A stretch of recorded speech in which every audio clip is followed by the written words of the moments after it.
Hello Mama Noy, hello Mama Nay, magandang araw po sa inyong lahat. Ngayon ay araw po ng Miyerkules, Simbang Baklaran.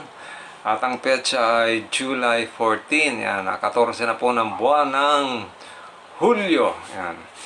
Sa ngayon ay meron tayong mga shoutout ulit.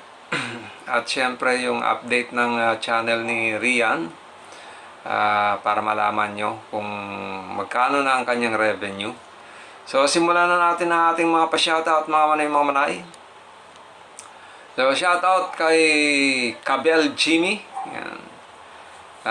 Shoutout din kay Ma'am Alexia Monix. Yan. Ang ating regular na ano. Naku, nandito na naman si Brian. Narinig kasi yung shoutout eh. Behave kasi. Behave kasi. Yan. Ang ating regular na ano, na supporter, si Ma'am Alexia Monix. Maraming salamat po, Ma'am Alexia Monix. Shoutout din kay Ma'am Ellen Magallanes. Shoutout din kay David San Vicente. Shoutout din kay Rezaline Ramos. Shoutout din kay Lily Francisco. Wait lang, Bray.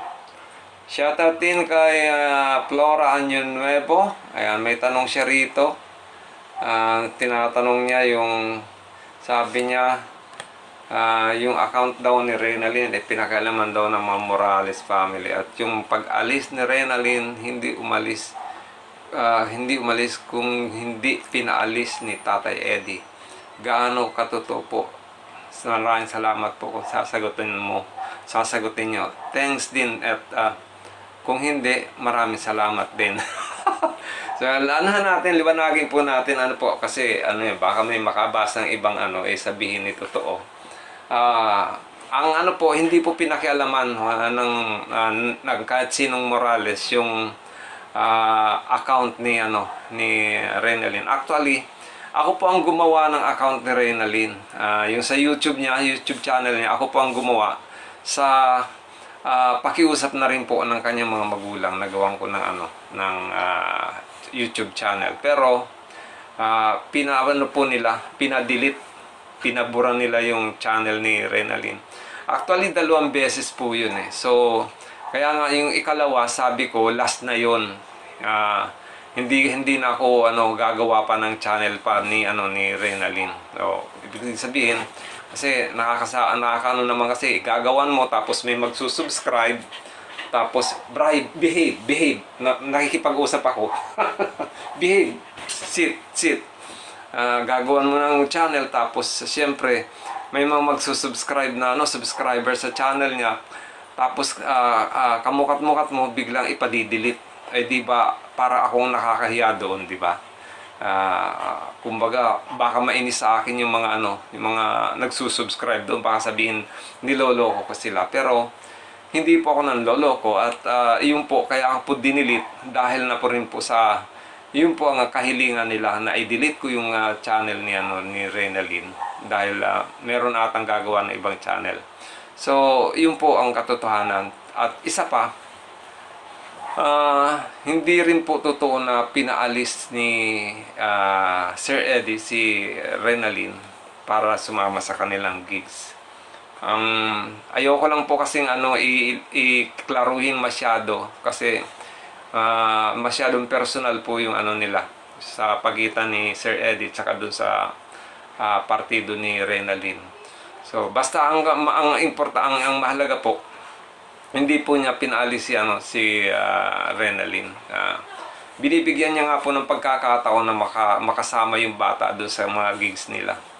Kaya lang hindi sila nagkakasundo sa isang bagay. Kaya yun po. Kaya katotohanan, nailipat si Renalyn sa ibang vlogger na siya ngayong humahawak ngayon kay Renalyn. So nililinaw ko lang po na hindi po totoo na pinaalis ni Sir Eddie si Renalyn sa mga gigs nila. Okay? So maraming salamat po, Ma'am Flora Anyon Nuevo. At shoutout na rin po sa inyo. Okay, shoutout din kay Pare Hernan Porteo. Yan, thank you pare. Ayan, ang aking avid supporter din. Shoutout din kay Ma'am Pilipina Salonga. Siyempre, shoutout din kay Ma'am ano ba yan, bro? Ma'am Patricia Dublin. Ayan si Ma'am Patricia Dublin, no? Nakakagigil ka talaga, bray-bray ko. And then, siyempre, shoutout din kay Pare Alan Elguera. Thank you, thank you. At shoutout kay, kay Nestor Prima Jr. Oy, anak ata to ni Sir Nestor Prima. Ibig sabihin may junior siya. Okay, shoutout po sa inyo, Nestor Prima Jr. And syempre, shoutout din kay Mr. Nestor Prima Sr. Na alam naman natin na nag-donate ng B8 sound card tsaka nagbigay ng cash money. Okay, maraming salamat po. At mali, yan lang po ang ating mga pa-shoutout. At ang good news po, medyo lumalaki na po yung revenue ni Rian. Siguro nagkaroon po ng epekto yung hindi nyo pag-skip sa mga ads ng videos niya.